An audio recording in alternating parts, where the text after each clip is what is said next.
Ces images du Pakistan vues du ciel, sous les eaux, après que les pluies torrentielles se soient abattues sur le pays, sont la preuve de l'effet dévastateur que le phénomène La Niña a sur le monde. L'Organisation météorologique mondiale OMM a annoncé mercredi qu'il s'agit de la 3e année consécutive que se produit cet épisode climatique, une récurrence exceptionnelle.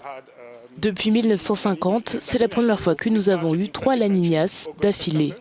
Nous avons commencé en 2020, en août-septembre, nous avons eu un épisode, un an plus tard un autre épisode, et cette fois, c'est un 3e. Mais entre les deux, l'intensité a changé, mais dans les 3 années différentes, nous avons eu le phénomène, et c'est inhabituel.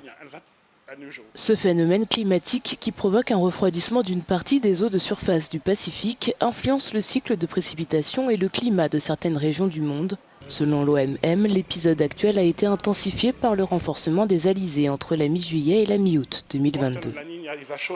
Souvent, la Niña est associée à l'impact des précipitations dans quelques régions. Nous connaissons la région où la Niña frappe habituellement. Maintenant, avec plus de ce phénomène, ces régions seront plus touchées. Par exemple, lorsque la Niña se produit, l'Afrique de l'Ouest, une zone allant du Sénégal au Soudan, est normalement frappée par des inondations, l'Afrique de l'Est par la sécheresse. Donc connaître l'évolution de la Niña nous aide à anticiper.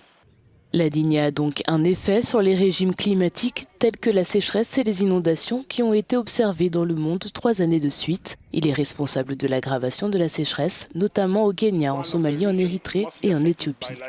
L'une des régions les plus touchées par la Niña est l'Afrique de l'Est, où nous avons connu une longue sécheresse. Nous avons également vu des endroits comme la Californie avec la sécheresse et l'Australie avec des inondations. Selon le bulletin de l'Agence météorologique de l'ONU, l'actuel épisode La Niña s'est amorcé en septembre 2020 et devrait se poursuivre au cours des 6 prochains mois.